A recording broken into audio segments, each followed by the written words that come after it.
GMO 팩트체크 세 번째, GMO는 암을 발생시키지 않는다.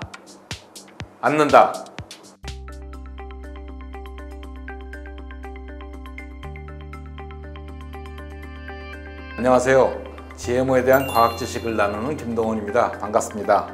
지식이 쑥쑥 모르면 손에 논란살의 팩트체크, 어느덧 세 번째 시간입니다. GMO만큼 세상의 관심을 받고 찬반 양론이 격하게 대립하는 주제도 없다고 생각합니다. 오늘의 주제는 팩트체크 내용 중 가장 무거운 주제라고 할 수 있습니다. 그래서 좀 조심스럽습니다. 과연 GMO가 암을 일으킬까요? 다른 많은 논쟁거리보다도 이 부분이 더 크게 사람들에게 다가올 것이라고 생각합니다.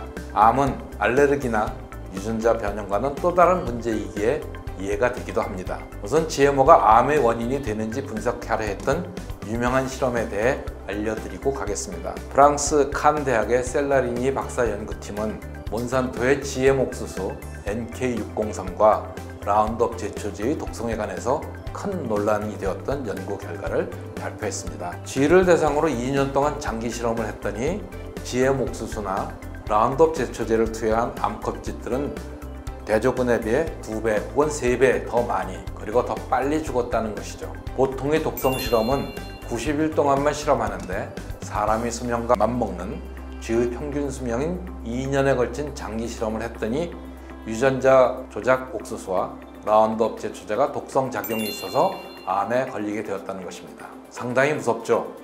그러면 이 실험은 설득력이 있었을까요? 결론부터 말하자면 이 실험은 다수의 의문점을 불러일으켰습니다. 그 많은 의문점 중에 몇 가지에 대해서 설명드리고자 합니다. 첫 번째 문제는 이 실험이 발암성을 연구하기 위한 기초적인 조건도 갖추지 못했다는 것입니다. 실험에 사용된 쥐는 SD-렛이라는 품종인데 이 품종은 원래 암 치료제의 효능을 검증하기 위해 암이 잘 발생되도록 만들어진 것입니다. 이를 공급한 한란사에 따르면 셀라리니의 실험과 같은 조건에서 사육하면 아무런 처리를 하지 않더라도 70 내지 90%의 쥐에서 암이 발생할 것이라고 했습니다. 그리고 이 실험에서는 처리당 암수 각 10마리씩을 사용했는데 너무 적은 숫자입니다.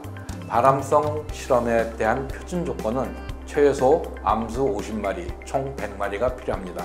당시 연구팀도 우리는 암 연구를 한 적이 없다고 밝혔지만 논문의 핵심 주장이 유전자 변형 옥수수를 장기간에 걸쳐 먹이면 암 발생이 늘어난다는 것인데 앞뒤가 안 맞는 설명이라고 할 수밖에 없습니다. 셀라리니 실험이 기본적 조건도 갖추지 못했다고 하는 또 다른 이유는 대조군의 부족입니다.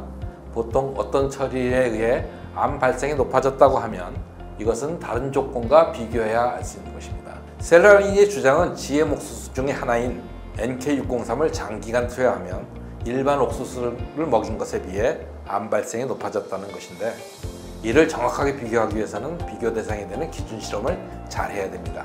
특히 암 발생과 같이 복잡한 요인이 작용하는 질병의 경우 실험을 정교하게 디자인해서 해야 합니다. 실험에 사용한 사료 조성의 동등성 등 실험의 정당성을 증명할 수 있는 많은 변수를 셀라리니는 그냥 무시했습니다. 두 번째 문제는 셀라리니가 자신들의 주장을 강조하기 위해 데이터를 고의적으로 왜곡했다는 것입니다. 일례로 GM 옥수수를 먹인 쥐에서 일반 옥수수를 먹은 쥐보다 암 발생이 높아졌다고 했지만 사료에 11%의 GM 옥수수를 섞은 것을 먹은 쥐가 33%, 즉 더 많은 GM 옥수수를 먹은 쥐보다 암 발생이 높았다는 것은 설명하지 않고 넘어갔습니다. 이들의 주장이 맞다면 33% 처리군의 암 발생이 더 높아야 하겠지만 실제로는 33%로 처리한 쥐의 암 발생이 훨씬 더 낮았습니다.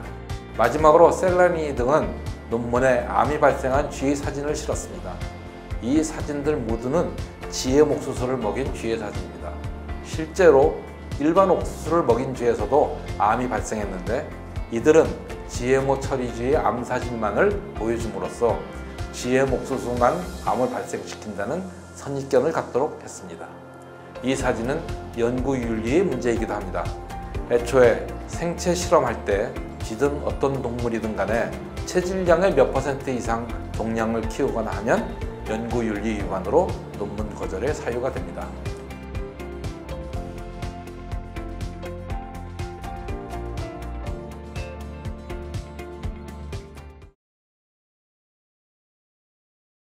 한국바이오안전성정보센터는 객관적이며 올바른 유전자 변형 생물체 정보 제공을 위해 노력하고 있습니다. 본 영상에 관련해 유전자 변형 생물체 안전성에 대한 여러 가지 의견을 댓글 등으로 자유롭게 남겨주세요. 여러분의 참여가 다양한 관점의 GMO 영상을 제작하는 데 많은 도움이 됩니다. 또한 영상에 직접 출연을 원하실 경우에도 연락 주시면 감사하겠습니다.